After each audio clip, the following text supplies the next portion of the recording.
नाम के प्रभाव से हृदय में क्या होगा? नामी का ज्ञान अवतीर्ण होगा। नामी का जब ज्ञान अवतीर्ण होगा, एक क्षण में भवसिंध सूख जाएगा या नहीं? तो विवर्तवाद को मानने पर भगवान नाम का महात्म्य एक क्षण में प्रकट हो जाता है। एक व्यक्ति ने कहा, महाराज बरसों हो गए माला फेरते फेरते, माला भी घिस गई, उंगलियां भी घुस गई। तो हमने कहा ठीक है, जपते रहो जपते रहो। आप तो कह रहे थे नाम लेत। हमने कहा वो भी प्रक्रिया है, पर ये इस घाटी को पार करोगे तब। नामाधीन ज्ञान होता है और ज्ञानाधीन वस्तु की उपयोगिता होती है। तुलसीदास जी महाराज ने नाम का बहुत महत्व लिखा। हमारे अध्ययन का बचपन से दृष्टिकोण क्या है? क्या लिखा, कितना लिखा, इस पर ज़्यादा विचार हम बाद में करते। लिखा किस आधार पर, उसको सोचते हैं। 1000 पृष्ठों में भगवान नाम की बात कहो, 1000 घंटों में कहो, आखिर दृष्टिकोण दो ही होगा। जिम मूल रतन ते सौ प्रकटत, जिम मूल रतन ते रूप विशेष नाम बिन जाने, करतलगत न परे पहचाने। इससे क्या नियम निकला? वस्तु के नाम के अधीन वस्तु का विज्ञान होता है और वस्तु के विज्ञान के अधीन वस्तु की उपयोगिता होती है। ये नियम निकला, इसका खंडन कौन करेगा? कहा नाम लेत भव सिंधु सुखाही, करहु विचार सुजन मन माही। सुजन अधिकारी का द्योतक। विचार का केंद्र कौन है? मन। विचार क्या करें कि नाम लेते जगत सूख जाता है, भव सूख जाता है। नाम लेत भव सिंधु सुखाई। अब जो जगत को सत्य मानते हैं, उनको इस पंक्ति का अर्थ करने के लिए दिया जाए तो क्या करेंगे? मैंने 10 मिनट पहले जो कहा था, सुमरिय नाम रूप बिनु देखे, आवत हृदय स्नेह विसेखे। भले ही भगवान का दर्शन आपको नहीं हुआ, भगवान नाम का आलम्बन लीजिए। तो मैंने विषय को कैसे बढ़ाया था? अरे जहाँ नाम है, बंध्यापुत्र का नाम नहीं, वो तो जो जिस नाम का अर्थ अपने नामी का गला घोंट दे, सिद्ध ही न होने दे, वो कौन सा नाम हुआ? बंध्यापुत्र। बंध्यापुत्र तभी तक बंध्यापुत्र है जब तक बंध्यापुत्र नाम उसके अर्थ को ख्यापित न कर दे। ससृंग वस्तु शून्यो विकल्प, शब्द ज्ञानानुपाति वस्तु शून्यो विकल्प, योग दर्शन। लेकिन राम कृष्ण घट पट ये सब जो शब्द हैं, इनका अर्थ भी होता है या नहीं? तो नाम को जब गुण मानेंगे तो जहाँ भगवान नाम है वहाँ नामी भगवान की विद्यमानता है या नहीं? इसीलिए हमने दार्शनिक धरातल पर बढ़ाया। जहाँ सुगंध है किसी पुष्प के, भले ही हमको सुगंध का आश्रय अमुक पुष्प न दिखाई पड़ता हो, सूक्ष्म रीति से अगर उस पुष्प की विद्यमानता न होती तो गंध टिकता किसके सहारे? अर्थात गुणी की अविद्यमानता की दशा में गुण टिकेगा तो कहाँ टिकेगा? हो गया ना। इसी संदर्भ में महाभारत का उदाहरण दिया कि जब कोई व्यक्ति निरावरण कर्णकुहरों से शब्द का श्रवण करता है, तब श्रोत्र इंद्रिय और श्रोत्र इंद्रिय का उपादान आकाश का ग्रहण होता है या नहीं? होता है। लेकिन क्या श्रोत्र इंद्रिय अतीन्द्रिय नहीं है? जब श्रोत्र इंद्रिय ही अतीन्द्रिय है तो कैमुतिक न्याय से उसका उपादान कारण जो अपंचीकृत आकाश है वो तो अतीन्द्रिय है ही। लेकिन यहाँ पर सूक्ष्म रीति से अगर श्रोत्र इंद्रिय के सहित उसका उपादान कारण आकाश का ज्ञान न होता तो क्या शब्द का ग्रहण होता? इसीलिए वो श्रोत्र इंद्रिय और आकाश क्या हुआ? ज्ञान का विषय हुआ या ज्ञान का? ये सब कहीं न जाए का कहिए। राजस्थानियों की भाषा में कहें तो एक रकम से ज्ञान का विषय है, एक रकम से अज्ञान का विषय है। नियम का अर्थ श्रोतेंद्रिय के सहित उसका उपादान आकाश का ग्रहण हुए बिना शब्द का ग्रहण हो ही नहीं सकता। तो हम जब भगवान नाम लेते हैं तो नामी यदि भाव पदार्थ है तो उसकी विद्यमानता वहाँ होगी या नहीं? नाम को गुण मानते हैं तब उसकी विद्यमानता होगी या नहीं होगी? तो नाम लेत भव सिंधु सुखाही, इसका अर्थ क्या होगा? सुमरिय नाम रूप विनु देखे, आवत हृदय सने विसेखे, नामी भगवान आनंद सिंधु परमात्मा का दर्शन आपको भले ही न हुआ हो, कोई चिंता मत कीजिए, भगवान नाम का उच्चारण कीजिए, जप कीजिए, तो भगवान का प्राकट्य किस रूप में होगा जी? स्नेह। स्नेह माने आह्लाद के रूप में। भगवान आनंद स्वरूप हैं, उनके नाम का जप करते करते ज्यों ज्यों जप पुष्ट होगा त्यों त्यों नामी आह्लाद के रूप में, आनंद के रूप में, स्नेह के रूप में प्रकट होता जाएगा। इस विधा से जब हम करेंगे अर्थ नाम लेत भव सिंधु सुखाही, तो क्या होगा? नाम लेते लेते लेते लेते भव सिंधु सूखते सूखते सूखते सूखते सूखता है। ज्यों ज्यों नाम लेते रहते हैं त्यों त्यों नामी आह्लाद आनंद किंचित व्यक्त होता जाता है।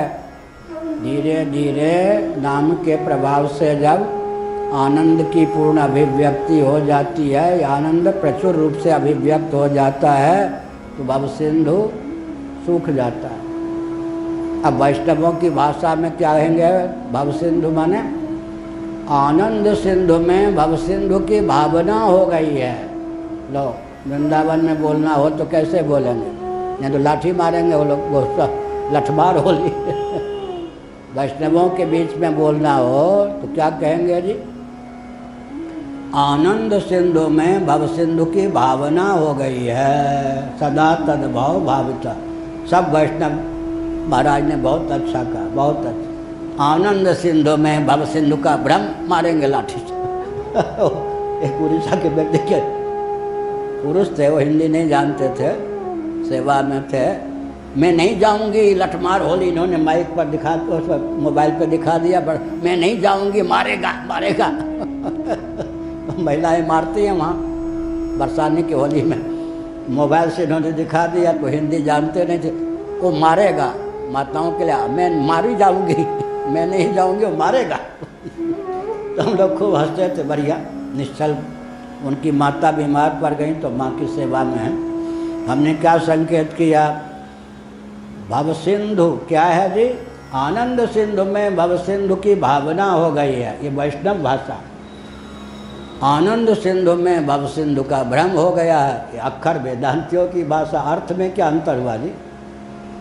आनंद सिंधु में भव सिंधु की भावना हो गई है, घुमा फिरा कर आनंद सिंधु में भव सिंधु अध्यस्त है, अर्थ तो वही हुआ, लेकिन बोलने की विधा क्या है? आनंद सिंधु में भव सिंधु की भावना, ये साधन सभा में बोलिए। और आनंद सिंधु में भव सिंधु का विभ्रम। अब थोड़ा लेंगे उदाहरण, क्या तुलसीदास जी ने दिया?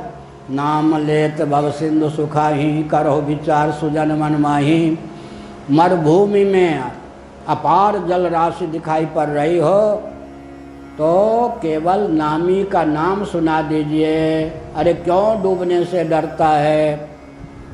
यह तो मरु है, मरुजल है। तो बिना यांत्रिक मांत्रिक तांत्रिक प्रक्रिया के, बिना 2 क्षण विलंब के नाम के प्रभाव से हृदय में क्या होगा? नामी का ज्ञान अवतीर्ण होगा। नामी का जब ज्ञान अवतीर्ण होगा, एक क्षण में भवसिंधु सूख जाएगा या नहीं? तो नाम ने क्या किया? एक क्षण में भवसिंधु सूख गया या नहीं?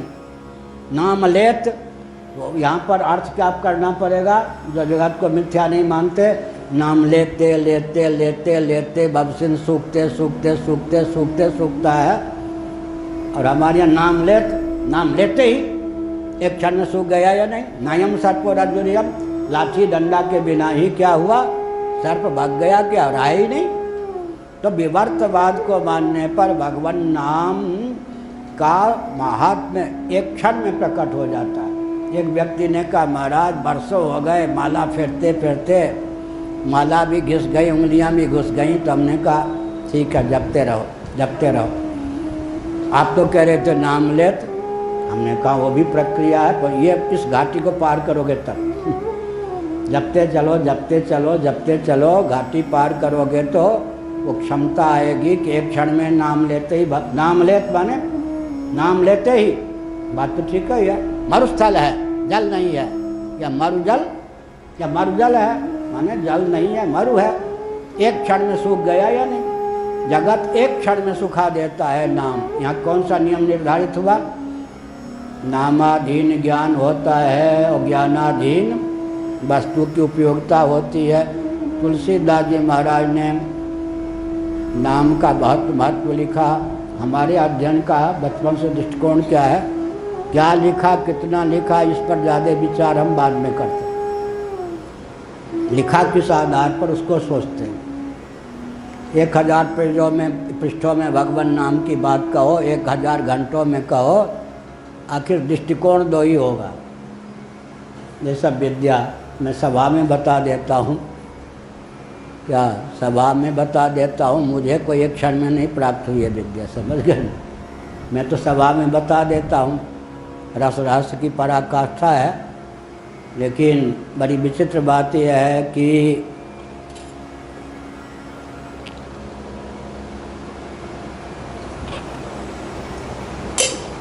नाम का जो महात्म्य गाया गया तुलसीदास जी के द्वारा, उसमें बिंदु दो ही हैं, सूत्र अधिनियम दो हैं। पहला अधिनियम क्या है? रूप विशेष वस्तु बिनु जान, नाम बिनु जाने, करतलगत न परे पहचाने। एक आधार चलाइए, हथेली पर रत्न भले ही हो, लेकिन जब तक नाम का आलंबन नहीं लेते, अमुक यह रत्न है, तब तक उसका मूल्य प्रकट कहाँ होता है? जिम मोल रतन ते सौ प्रकटत, जिम मोल रतन ते रूप विशेष नाम बिन जाने, करतलगत न परे पहचाने। इससे क्या नियम निकला? वस्तु के नाम के अधीन वस्तु का विज्ञान होता है और वस्तु के विज्ञान के अधीन वस्तु की उपयोगिता होती है। ये नियम निकला, इसका खंडन कौन करेगा? दूसरा नियम कहाँ से लिया तुलसीदास जी ने? श्रीमद् भागवत 6ठा स्कंध, दूसरा अध्याय अजामिलोपाख्यान। वहाँ क्या कहा भगवान सुखदेव जी ने? वस्तु शक्ति ज्ञान की अपेक्षा नहीं रखती। ये एक नाम का दूसरा प्रकार है।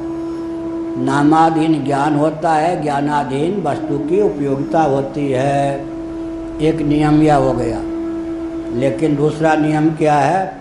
वस्तु शक्ति ज्ञान की अपेक्षा नहीं रखती। उदाहरण दो दिए गए श्रीमद् भागवत के 6ठे स्कंद के दूसरे अध्याय में। अग्नि को अग्नि समझकर छू लो तो जले बिना न रहो, आग को आग न समझकर छुओ तो जले बिना नहीं रहो। क्यों?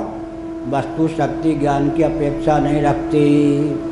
दूसरा उदाहरण दिया, अमृत को अमृत समझकर पी लो तो अमर हुए बिना न रहो, अमृत को अमृत न समझकर पी लो तो अमर हुए बिना न रहो। इसमें कौन सा नियम है? वस्तु शक्ति ज्ञान की अपेक्षा नहीं रखती। अब दोनों उदाहरण एक जगह बैठा दें तो क्या निष्कर्ष निकलेगा? एक और नियम निकल आएगा। कस्तूरी का जो मृग होता है, उसे इस तथ्य का कहाँ ज्ञान होता है कि उसके नाभिमंडल में ही कस्तूरी है। मैंने पंजाब केसरी में पखवार है समाचार पत्र, 15-20 साल पहले पठानकोट में पढ़ा था। मादा मृग के नाभिमंडल में ही कस्तूरी का निवास होता है, पुरुष में नहीं। मादा मृग के नाभिमंडल में कस्तूरी के मृग भी हों तो देवी जो होगी मातृशक्ति, उसी के नाभिमंडल में कस्तूरी का निवास होता है। कस्तूरी के मृग को पता नहीं कि उसी के नाभिमंडल में कस्तूरी है, उसके सुगंध से उसे प्रमोद की प्राप्ति हो रही है। लेकिन वस्तु शक्ति ज्ञान की अपेक्षा नहीं रखती। इस नियम के आधार पर गंध शून्य तृण इत्यादि को सूंघने पर भी उसे गंध की प्राप्ति हो जाती है। लेकिन यहाँ पर ज्ञान का महत्व क्या हुआ? भटकना नहीं बंद होता। लो हो गया ना। वस्तु शक्ति ज्ञान की अपेक्षा नहीं रखती, आमोद की प्राप्ति तो हो जाती है, लेकिन भटकना नहीं बंद होता। जब तक उसको इस ज्ञान इस तथ्य का ज्ञान नहीं होगा कि हमारे ही नाभि मंडल में कस्तूरी का निवास है, तब तक भटकना नहीं होगा। इसीलिए दोनों नियम चरितार्थ हो गए। वस्तु शक्ति ज्ञान की अपेक्षा नहीं रखती और ज्ञान के बिना भटकना बंद नहीं होता। अब दोनों नियम एक बिंदु पर ला के रख दीजिए तो भगवान नाम का महत्व प्रकट हो जाता है। कितने व्यक्ति ऐसे हैं भगवान के नाम लेने वाले जो भगवान के नाम का अर्थ जानते हो। राम, शिव, ओम आदि 1 करोड़ नाम जापक में एक भी संभवतः नाम का अर्थ जानते हो या न जानते हो। वस्तु शक्ति ज्ञान की अपेक्षा नहीं रखती। भगवान नाम का अर्थ आप जाने न जाने, लेकिन क्या होगा जी, नाम में सन्निहित अचिंत्य शक्ति के प्रभाव से पाप तो जल ही जाएंगे, मन का शोधन हो ही जाएगा। और कहीं आपने नाम का अर्थ जान लिया तो सोने में सुगंध। नाम का अर्थ न जानने पर भी पाप का दाह हो जाएगा, अंतःकरण का शोधन हो जाएगा। कर्म उपासना का फल नाम दे देगा, लेकिन भवसिंधु सूखेगा कब? नाम मंत्रार्थ विज्ञानी जीवन मुक्त, राम मंत्रार्थ विज्ञानी जीवन मुक्तो न संशयः। कदाचित राम इस नाम का अर्थ जान लिया तो महावाक्य का अर्थ हो गया। रौ आ मौ एक दिन बताया था। तत्पदार्थ त्वम पदार्थ बीच में आ की मात्रा एकत्व। जो महावाक्य का अर्थ है, जो प्रणव का अर्थ है, वही रामाय नमः का अर्थ है, वही राम इस नाम का अर्थ है। तो हमने संकेत किया, क्या संकेत किया कि भगवान नाम का अर्थ भले ही न जानते हो, भाव को भाव अनख आलसु नाम जपत मंगल दिश दसु। अब अंत में तुलसीदास जी की दृष्टि से क्या कहा गया, भगवान श्री राम कृष्ण आदि का दर्शन तो अवतार काल में भी सबको कहाँ होता है। इतना बड़ा विश्व होता है, भगवान के अवतार काल में भी तो भगवान का दर्शन सबको कहाँ सुलभ होता है, नहीं होता। और नाम तो सबको सुलभ हो सकता है, सभी सुलभ। तो नामी की अपेक्षा नाम सुलभ हो गए या नहीं, सभी सुलभ।